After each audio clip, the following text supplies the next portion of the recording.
जी, आपका क्या नाम है? मेरा नाम राजीव शर्मा है और अपना जिला भिंड है, ग्राम बिलाव। सब जो भिंड में है यहाँ पर, ये जो आज आप आए हैं, कुलदेवी है, जैसा कि भी बताया गया, कुलदेवी हैं कछवा वंश की। जी और भिंड में भी एक गद्दी रही है, जो जिला भिंड पड़ता है, लाहौर मछंद, हाँ। वहाँ पे भी जो है गद्दी रही है। तो आज मैं चाहूँगा कि आप जो है राजपूतों में कछवा वंश के बारे में, जो भिंड के अंदर जो गद्दी रही है, उसके बारे में कुछ चार शब्द जो है आप हमें बताएं। भिंड में अपना कछावा वंशज काफ़ी बड़ा है। बाकी लोगों को बहुत कम जानकारी है। यहाँ जम्बाई माता की तो कम ही जानकारी है। यहाँ तक पता अपने क्षेत्र के बहुत कम लोग इधर आते हैं। तो ऐसा जैसे कुल देवी जो है, और भी समाजों में मैं देखा है कुल देवी जो है, क्योंकि हमारे कुल और संपत्ति की जो है शुरुआत वहीं से होती है। तो ऐसा क्यों कछवा वंश में भिंड के अंदर, एक जबकि गद्दी भी है, और जानकारी लोगों में कम किस कारण से रही है?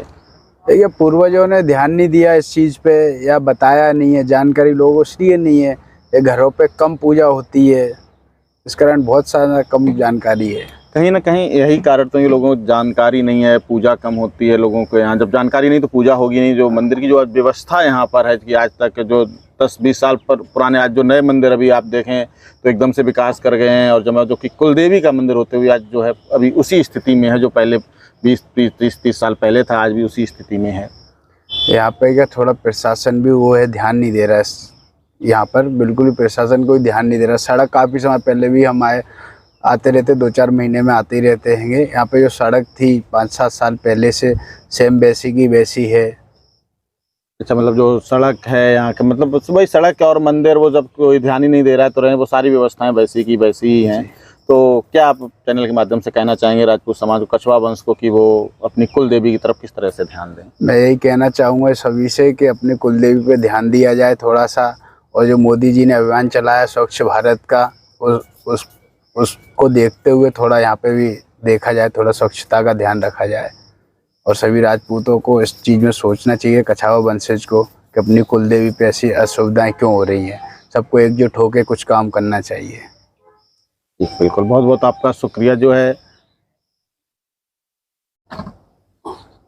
इस वक्त हम जम्बा रामगढ़ में जम्बाई माता के पास से, जो कुल देवी हैं कछवा और शेखावत वंश की, और तो इस समय हम मौजूद हैं उनके इष्ट देव जो है प्रभु श्री राम दरबार में, रघुनाथ जी के दरबार में हम जो है मौजूद हैं यहाँ के। अब हम पुजारी जी से बात करना चाहेंगे और यहाँ के बारे में कुछ रोचक तथ्यों के बारे में जानना चाहेंगे, किस तरह से कुलदेवी वंश और यहाँ की जो सुविधाएं हैं उसको लेकर के हम जो है चर्चा करेंगे।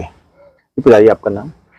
मेरा नाम पंडित घनश्याम शर्मा वशिष्ठ है और मैं जम्बाई माता का पुजारी भी हूँ। वहाँ हमारे परिवार 1150 वर्ष से सेवा पूजा करते आ रहे हैं और ये भगवान राम इष्ट देव, यहाँ मैं भी पूजा करता हूँ।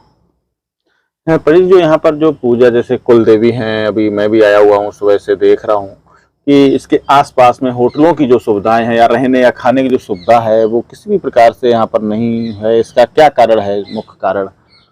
मुख्य कारण तो देखो, समाज संगठित नहीं है। समाज संगठित हो तो व्यवस्थाएं हो, ये सबसे बड़ी समस्या है कि यहाँ समाज संगठित नहीं है। इसलिए ये व्यवस्थाएं आवश्यकता के अनुसार अपने अपने यहाँ शहर से आते हैं, चले जाते हैं। जो बाहर से जो आए हुए व्यक्ति होते हैं, श्रद्धालु होते हैं, उनको काफ़ी परेशानियाँ होती है। जैसे हम आए रात को यहाँ पर आ गए, तो रात को बड़ी दिक्कतें होती हैं कि इंसान एकदम से अगर 2-3 बजे आ जाता है, वो किधर जाए किधर नहीं। या महल माताएं बहनें अगर आती हैं तो उनके लिए ऐसी कोई यहाँ पर प्रसाधन की सुविधा नहीं है, उन्हें खुले में हर जगह जाना पड़ता है। तो इस पर क्या कभी संगठन या समाज ने या मंदिर कमेटी की वजह से ऐसा कुछ क्या कारण रहा होगा? मैं इस चैनल के माध्यम से उन तक संदेश पहुंचाना चाहता हूं कि इसी चैनल के माध्यम से जब बात पहुंचे तो वो ध्यान दें। यहाँ वास्तविकता किसी को ऐसे ज्ञात नहीं है कि भाई 3 बजे भी कोई आदमी आ सकता है या श्रद्धालु कोई आ सकता है। रात को व्यवस्थाएं वगैरह असुविधा इसी वजह से है। उनको प्रैक्टिकल ज्ञान नहीं इस बात का, क्योंकि कभी रात को आए नहीं, और कोई जैसे आ भी गया तो उसी के ऊपर गुजरती है, तो उन्हीं को मालूम चलता है। जैसा अभी आपने बताया, करीब आप 11 वर्षों से यहाँ, 11 वर्ष से यहाँ से पर आप पुजारी हैं, और जो है जो कुलदेवी हैं, तो इनकी यहाँ पर स्थापना इस जैसे पहाड़ियों के बीच में ऐसा क्या रहा जो है कछवा वंश का यहाँ पर? क्योंकि कछवा वंश कुश जी के प्रभु श्री राम के पुत्र कुश जी से चला आ रहा है। तो मंदिर यहाँ पर है कछवा वंश का, तो इससे पहले भी या कोई कुलदेवी थी या यहाँ पर कुलदेवी, इसके बारे में आपका क्या कहना है? कुलदेवी के बारे में तो स्थापना हमारे पूर्वज बोलते आए हैं कि भाई यहाँ से दूल्हे राय जी अपने बारात लेके जा रहे थे दौसा के, तो मीनाओं का राज था माच नगरी, सीरा गोत्र के मीना था नाथू मीना। तो उन्होंने अपने यहाँ से बारात निकल रहे थे बैंड बाजा की घोड़ी पे सवार होते हुए, दूल्हा जैसे जाता है रीति रिवाज के हिसाब से। तो उन्होंने कहा भाई हमारे एरिया से आप इस तरीके से नहीं गुजर सकते, घोड़ी पे बैठ के नहीं जा सकते, आप पैदल जाओ इस तरीके से।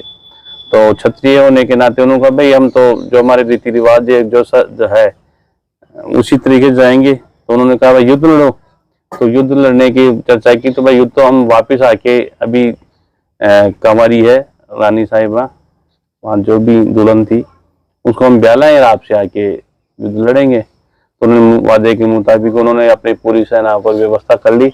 जैसे ही दसे बारात वापस लौटी दुल्हन लेके, तो उन्होंने अपने यहाँ युद्ध का वो कर दिया। वो बारातियों की संख्या कम होने की वजह से सभी को, कोई मूर्छित हो गया, कोई कैसे भी मानो आप, जीवन लीला भी समाप्त हो गई की नहीं की। तो फिर उन्होंने अपने जो रानी थी, अपने जो दूल्हे राय जी की, वो पहाड़ में चढ़ गई अपनी कुलदेवी को याद करते हुए। तो इस युग जमाई माता से पहले बुढ़वाई माता का रूप था, तो उन्होंने याद करने के पर उन्होंने यहाँ पर एक गाय को साथ में लेके माता जी प्रकट हुई। प्रकट होकर एक डूबने वाले को जैसे तिनके का सहारा होता है, तो जो रानी साहिबा थी उनको ये महसूस हुआ कि भाई मुझे यहाँ कुछ सहारा है, तो जाके पैर वगैरह छुए, उन्होंने आशीर्वाद दिया। उन्हीं के आह्वान पर तो आए थे, पर वो पहचान नहीं पाई थी रानी साहिबा कि भाई ये माता जी हो सकती है। उनको तो एक गाय चराने वाली एक बुढ़िया के रूप में दिखी थी ना।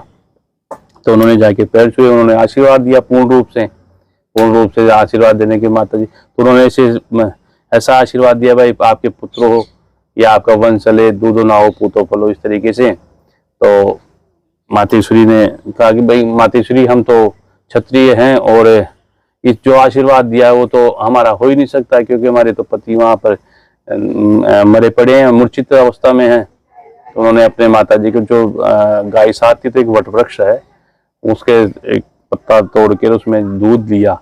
दूध लेके भाई अपने पति के छींटे मारो आप, क्योंकि माता रानी हमारे मतलब पहचान नहीं पाऊंगी। क्योंकि जो भी आपके दूल्हे के जो हाथ में काका डोरडा बंधे रहते हैं, उनको आप अपने हाथ में जाके देखो, उसमें उन्होंने पहचान लिया अपने, उनको जाके छींटा मारा तो वो जीवित हुए।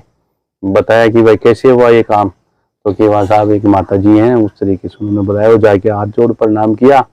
तो कुलदेवी कछवा वंश के होने के नाते उन्हीं को जीवन दान दिया, बाकी शेष लोग वही वैसे के वैसे पड़े हुए थे। तो राजा होने के उद्देश्य से उन्होंने ये कहा कि भाई आप तो जाओ, हम तो आपको जीवन दान दे चुके, क्योंकि मातेश्वरी ये जीवन दान है, ऐसे नहीं है हमारे तो सब ये जो है तो वहाँ बस्ती वगैरह में जाएंगे, हमारे इलाके में जाएंगे, तो उसमें यह कहेगा कि भाई तो टायर अपने इन सबको छोड़ कर आ गए और इनको कोई जीने नहीं देगा, ताने मारेगा। तो कि माता रानी ये ऐसा संभव नहीं है, हमारे को जैसा है वैसे कैसे मूर्छित अवस्था में आप तो वापस कर दीजिए। तो उन्होंने सभी जातियों को, इसमें सभी जातियां हैं, फिर उन्होंने सबको जीवन दान दिया, युद्ध जीतने का आशीर्वाद दिया और अपनी कहा कि भाई मैं यहाँ जम्मू माता के रूप में पूजी जाऊंगी। यहाँ स्थापना इसी वजह से हुई। अब इसमें सातों समाज ही है कछवा वंश के अलावा, जैसे बडेरा गोत्र है, बनियों में आता है खंडेलवाल, और मीणा गोत्र से हैं जैसे छोलक है, बालोत हैं, गुजर में है, डोई है, खटाना है, कसाना है, और बड़ाई जो जात होती है उनमें भी छेड़वाल गोत्र है। हराने ब्राह्मणों में भी है, 5-6 गोत्र आते हैं। सभी ऐसे सातों जातियों की ये कुलदेवी जमाई माता है। अच्छा, जैसा कि आपने बताया कि ये जो है युद्ध के बाद में जो सैनिक मारे गए थे, जो शहीद हुए थे, वीरगति को प्राप्त हुए थे जो सैनिक, तो सैनिकों में एक्चुअली कोई क्या है कि कोई सभी राजपूत नहीं, सभी जातों से होते हैं, ब्राह्मण भी साथ में होते हैं, सभी लोग साथ में होते हैं। तो उस हिसाब से जो है तो वहां पर जो है उसके बाद में जो भी जीवित हुए तो वो सभी जो है समाज की कुलदेवी कहलाई जाने लगी।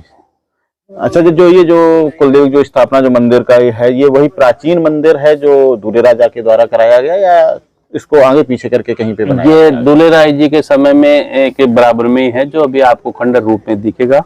उसी को बताते हैं कि भाई ये पुराना जमुई माता मंदिर है। उसके बाद में 400 साल पहले जैसे माधो सिंह जी का जन्म हुआ था, तो उन्होंने अपने राजा कार्यकाल में इन्होंने यहाँ की स्थापना करवाई, और आज भी उन्हीं के सनाध्य में यहाँ पर सब कुछ व्यवस्थाएं होती है। जैसे मंदिर में गार्ड है, बिजली बिल का खर्चा वगैरह सब मेंटेन करते हैं, और व्यवस्थाएं पूरी राज परिवार जयपुर राजघराना, प्रिंसेस दिया कुमारी जी हैं, पद्मनाभ सिंह जी हैं, महाराज नरेंद्र सिंह जी हैं, ये सब देख रेख करते हैं। अच्छा, अभी तक जो भी यहाँ का मेंटेनेंस है वो सारा कुछ जयपुर सिटी पैलेस से ही जो है जी सारा कुछ चल रहा है यहाँ पर। जी। लेकिन उनका कभी क्या वो उनकी भी कुल देवी है, विसराज घराने से हैं, उनकी भी कुल देवी है, तो वो भी दर्शन करने आते हैं? कभी ऐसा नहीं लगा है जो भी इस